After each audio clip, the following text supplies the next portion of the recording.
गति कराई जाती थी। लेकिन आजकल क्या है, थोड़ा डिजिटल हो गए हैं ये मेगर, तो इनमें इस तरह का कोई सिस्टम आता नहीं है। लेकिन ये जो पहले यूज करते थे उसी मेगर की गति की बात कर रहा है। देखो मेगर का मतलब क्या है, ये प्रतिरोध ना आता मेगाओं में।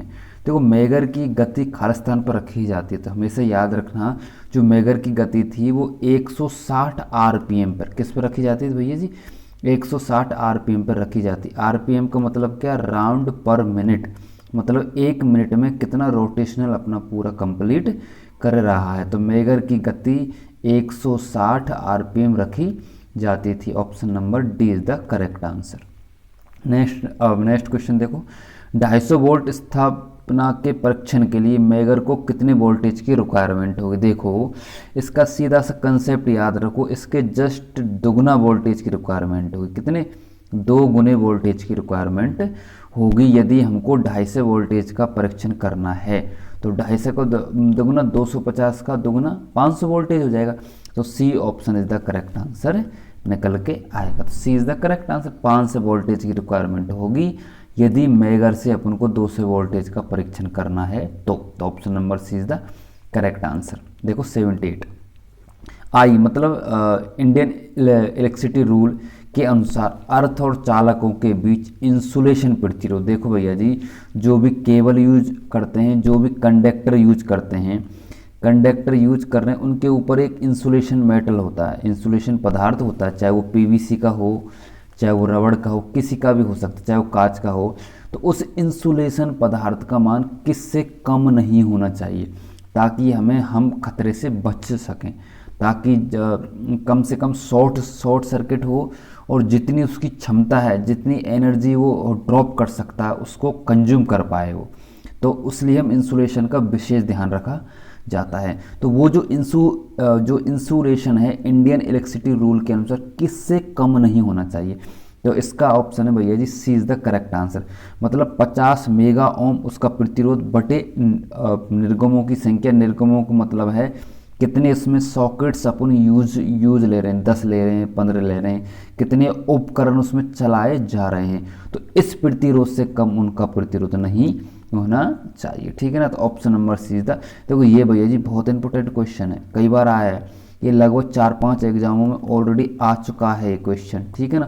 तो इसको आप थोड़ा ध्यान से देखो, 50 मेगा ओम बटे निर्गमों की संख्या से कम प्रतिरोध जो इंसुलेशन है उसका प्रतिरोध कम नहीं होना चाहिए। तो option number C is the correct answer. Next देखो ये जी, मेगर पर विद्युत स्त्री का परीक्षण। विद्युत स्त्री का मतलब कि प्रेस की बात कर रहा है, इलेक्ट्रिकल प्रेस का परीक्षण करने पर मेगर की रीडिंग, देखो मेगर की रीडिंग है, मेगर से हम टेस्टिंग कर रहे हैं और मेगर रीडिंग बता रहा है अनंत। ठीक है ना, मेगर रीडिंग बता रहा है अनंत। देखो अनंत का तो सीधा सा कंसेप्ट है कि उसके टर्मिनल कहीं ना कहीं से ओपन है, कहीं ना कहीं से ये क्या भैया जी ओपन है। तो ऑप्शन देखो ये D option is the correct हो जाएगा।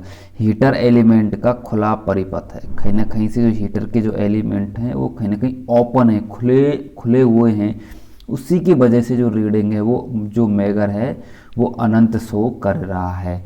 तो option number D is the correct answer हो जाएगा। नेक्स्ट देखो, एक विद्युत केतली की अर्थ, देखो अर्थ तो उसके लिए क्या है, माना कि ये विद्युत केतली जिसमें अर्थ फॉल्ट हो रहा है, ठीक है ना, अर्थिंग दिखा रहा है, तो जो मेगर है रीडिंग वो शून्य करेगा, मतलब कहीं ना कहीं कोई सा टर्मिनल उसका जो पॉइंट है वो केतली को स्पर्श कर रहा है, तो वो न्यूट्रल पॉइंट होगा। कौन सा होगा भैया जी, वो न्यूट्रल पॉइंट होगा। तो option number C is the correct answer आ जाएगा। शरीर के छूने पर न्यूट्रल टर्मिनल की ये जब कंडीशन होती है, जब इसको स्पर्श करता है तो उस स्थिति में जो मेगर है वो 0 रीडिंग को शो करेगा। तो option number C is the correct answer हो जाएगा। नेक्स्ट देखो, वेरी इंपॉर्टेंट, ठीक है ना, इसको इंपॉर्टेंट कह सकते हैं। क्वेश्चन को आसानी से समझो और क्या पूछ रहा है उसका जवाब दो। देखो एक व्यक्ति है जिसको 500 वोल्ट मेगर के दोनों, एक मेगर है जिसमें 500 वोल्टेज डेवलपमेंट हो रहे हैं, ठीक है ना, 500 वोल्टेज निकल रहे हैं, लेकिन यदि कोई व्यक्ति इन दोनों टर्मिनलों को स्पर्श करता है लेकिन फिर भी वो सुरक्षित है, इसका कारण क्या है। देखो इसका कारण क्या है कि उसमें वोल्टेज तो 500 वोल्टेज हैं लेकिन उसमें धारा का मान बहुत कम है भैया जी। किसका मान है, धारा का मान बहुत कम है। किसका मान कम है? बहुत कम, इसलिए उसको मतलब झटका नहीं लग पा रहा है। जैसे कि टेस्टर देखते हैं, टेस्टर फेज टेस्टर या फिर टेस्टर कहते हैं, वो उसमें क्या है, बीच में हाई प्रतिरोध लगा रहता है, जिसके कारण वोल्टेज तो 220 मिलते हैं उसको, लेकिन उसमें जो करंट है ना वो बहुत कम जाती है। और देखो जो अपना शरीर है वो 9 माइक्रो एम्पियर करंट तक कोई दिक्कत नहीं है, 9 माइक्रो एम्पियर की करंट को झेल सकता है। इतने कम करंट पे अपन को झटका नहीं लगेगा। यदि इससे ज़्यादा करंट होगा तो अपन को झटका महसूस होगा। तो 81 में क्या है, option number 20 the correct answer हो जाएगा। एक व्यक्ति यदि 500 वोल्टेज मेगर के दोनों टर्मिनलों को पकड़ता है तो बहुत कम धारा होने के कारण भी वो अपने आप को सुरक्षित महसूस करता है। तो option number 20 the correct answer हो जाएगा। नेक्स्ट देखो भैया जी, मल्टीमीटर देखो। सबसे पहले मल्टीमीटर देखो, इस तरह का मल्टीमीटर देखो इलेक्ट्रिकल या टेक्नीशियन के लिए सबसे उपयोगी उपकरण है ये, ठीक है ना, जिससे बहुत सारे कार्य किए जा सकते हैं। देखो इससे रिगार्डिंग में वीडियो बनाऊंगा कि कैसे इसको चलाते हैं, कैसे यदि इसकी रिपेयरिंग करते हैं, यदि ये ख़राब हो जाए तो इसमें कौन कौन से पार्ट्स हैं जिनको आसानी से बदला जा सकता है, इसको कैसे ऑपरेट करते हैं, कौन कौन सी रीडिंग ले सकता है, ठीक है ना। तो ये सारी चीज़ें मैं एक अलग वीडियो में डिस्कस करूँगा, हो सके 2-4 दिन में ये वीडियो आपको मिल जाए। लेकिन फिलहाल हम अब क्वेश्चन पे बात करते हैं। देखो मल्टीमीटर, देखो मल्टीमीटर से स्पष्ट, मल्टी का मतलब क्या, बहुत कार्य करने वाला, ठीक है ना, बहुत कार्य करने, एक साथ मतलब एक से अधिक कार्य करने वाला। अब देखो मल्टीमीटर प्रतिरोध ही नाप सकता है, धारा भी नाप सकता है और वोल्टेज भी नाप सकता है, मतलब ये तीनों ही कार्य कर सकता है। तो उपरोक्त सभी इज द करेक्ट आंसर हो जाएगा। तो D option is the correct. देखो यदि आपको प्रतिरोध मापना है अलग से तो ओम मीटर की रिक्वायरमेंट हो गई, धारा नापनी है तो एमीटर की रिक्वायरमेंट हो गई, वोल्टेज मापना है तो वोल्ट मीटर की रिक्वायरमेंट हो गई। लेकिन मल्टीमीटर क्या है, इन तीनों चीज़ों को आसानी से नाप सकता है। तो option number D is the correct answer हो जाएगा। नेक्स्ट देखो, खालिस्तान मापने के लिए मल्टीमीटर का प्रयोग किया जा सकता। देखो भैया जी, मल्टीमीटर एसी और डीसी दोनों सप्लाई पर कार्य करता है। वो एसी पे भी सप्लाई पे कार्य करता है और डीसी सप्लाई पे कार्य करता है। डिपेंड करता है कि जो हमने सेलेक्टेड सोच है उसको किस डायरेक्शन पे अपन ने सेलेक्ट कर रखा है, उसी के अनुसार ये रीडिंग देगा। तो option number C is the correct answer हो जाएगा, क्योंकि जो मल्टीमीटर है वो एसी डीसी दोनों पर वर्क करता है। तो option number C is the correct answer हो जाएगा। नेक्स्ट देखो, एक निश्चित मल्टीमीटर के प्रचालित वोल्टेज, मतलब यदि आपको मल्टीमीटर चला रहे हो तो उसको चालू करने के लिए किस वोल्टेज की रिक्वायरमेंट होती है। देखो याद रखना, उसमें 9 वोल्टेज की डीसी बैटरी लगी रहती है। आप इसको खोलोगे ना, ओपन करोगे तो एक 9 वोल्टेज की डीसी आपको बैटरी मिलेगी, ये प्लस माइनस मान सकते हैं, ठीक है ना। तो 9 वोल्टेज की डीसी सप्लाई की रिक्वायरमेंट होती है किसमें, मल्टीमीटर को ऑपरेट करने में। तो option number C is the correct answer. ये भी इंपॉर्टेंट क्वेश्चन कई बार एग्जाम में पूछा गया है कि यदि मल्टीमीटर को ऑपरेट करना है या फिर मल्टीमीटर किस सप्लाई पर वर्क करता है। तो 9 वोल्टेज की ऑलरेडी उसमें बैटरी सेटअप रहती है, ठीक है ना। तो option number C is the correct answer हो जाएगा। नेक्स्ट देखो भैया जी, एसी वोल्टेज के लिए मल्टीमीटर की लीड जोड़ी जाती है, यदि प्रतिरोध मापना हो तो यह आवश्यक होगा। देखो इसका क्वेश्चन का मतलब है कि यदि हमको प्रतिरोध नापना है तो हम कौन कौन सी लीडों को कहाँ पे कनेक्ट करेंगे। देखो इसमें 4 तरह की लीड होती हैं, 1 2 3 4। ये होती है, इस पर लिखा होता है बी और ओम लिखा होता है, ये इस पर लिखा होता है, बीच वाले पे कॉमन लिखा होता है, इस पर लिखा होता है माइक्रो एम्पियर और इस पर रहता है 20 एम्पियर। अब हमको प्रतिरोध नापना, कौन नापना, प्रतिरोध। तो ये कॉमन वाला तो हमेशा कनेक्ट रहेगा, कॉमन वाला तो फिक्स रहेगा, ठीक है ना। अब हमको मापना है प्रतिरोध, तो ये जो फर्स्ट वाला लीड है वोल्टेज ओम वाला, इसको और कनेक्ट कर देंगे अपन, ठीक है ना। तो ये पॉइंट 2 अपन को याद रखना है। अब देखो एक लीड ओवरनिस्ट रहेगी, बिल्कुल सही बात है, एक लीड तो कॉमन वाले पॉइंट में रहेगी और दूसरी जैकेट को बदल दी जाती, दूसरा जैकेट अपन को चेंज करना पड़ेगा। एक पॉइंट तो कॉमन में रहेगा, दूसरा जैकेट अपन को बी या ओम प्रतिरोध वाले में कनेक्ट करना पड़ेगा। यदि हमको करंट नापना है तो केवल ये वाला जैकेट केवल चेंज होगा, बाकी कॉमन वाला तो हमेशा कॉमन में ही कनेक्ट रहेगा, ठीक है ना। तो इस लिहाजे से option number C is the correct answer हो जाएगा। नेक्स्ट देखो, कौन सा मल्टीमीटर सबसे अधिक संवेदनशील और शुद्ध होता है। देखो याद रखना हमेशा, जो डिजिटल चीज़ है ना वो अच्छी रीडिंग देती हैं, संवेदनशीलता और शुद्ध रीडिंग अपन को देती है। तो option number be the correct answer हो जाएगा। डिजिटल प्रकार का जो मल्टीमीटर होता है वो शुद्ध और अच्छा संवेदनशील होता है, ठीक है ना, उसकी जो एक्यूरेसी वो बहुत अच्छी आती है। तो option number be the correct answer. Next देखो, अर्थ या इंसुलेशन का प्रतिरोध, मैंने आपको पहले ही बताया मेगर के द्वारा मेगा ओम में प्रतिरोध नापा जाता है, और अर्थ और इंसुलेशन का हमेशा प्रतिरोध मेगा ओम होता है। तो मेगर के द्वारा इसका मेगा ओम नाप लेंगे, तो D option is the correct answer हो जाएगा।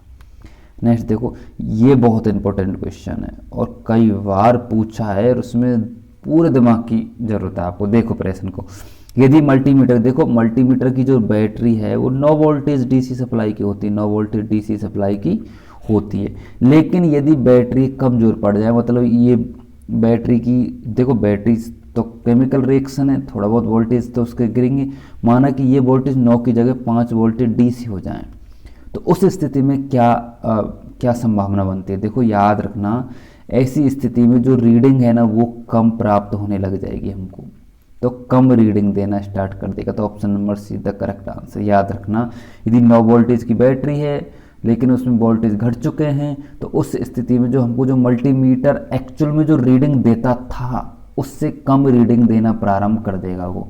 तो option number see the correct answer हो जाएगा, कम रीडिंग देना स्टार्ट कर देगा, ठीक है ना। नेक्स्ट देखो 89, वह यंत्र जो किसी विद्युत राशि के तात्कालिक मान को एक ग्राफ में, पे मैंने आपको पहले बताया ग्राफ वाले उपकरण होते हैं जो भी क्या होते हैं, रिकॉर्डिंग यंत्र होते हैं। कौन से होते हैं? रिकॉर्ड, जैसे CRO, ठीक है, ECG, ये सारे क्या है, ये रिकॉर्डिंग यंत्र होते हैं। तो option number B is the correct answer, ये हम पहले भी कर चुके हैं, तो B option is the right answer हो जाए। 90 देखो, वह यंत्र जो किसी विद्युत राशि के प्रेक्षण काल का मतलब क्या है, पर्टिकुलर समय, जो टोटल समय है उसकी वैल्यू नापता है, या मतलब 0 से और कितना भी समय है उस वैल्यू को कैलकुलेट करता है, जैसे कि हमारा KWH मीटर। तो इसको हमेशा इंटीग्रेटेड यंत्र में अपन सम्मिलित करते हैं। तो option number see the correct answer हो जाएगा। नेक्स्ट देखो, वैद्युत मापन यंत्र विद्युत धारा के खाली स्थान पर कार्य करता है। जो अपन एमीटर मतलब बनाते हैं वो किस सिद्धांत पर कार्य करते हैं? देखो भाई, ऊष्मीय प्रवाह पर बिल्कुल ऊष्मीय प्रवाह पर कर सकते हैं, चुंबकीय प्रवाह बिल्कुल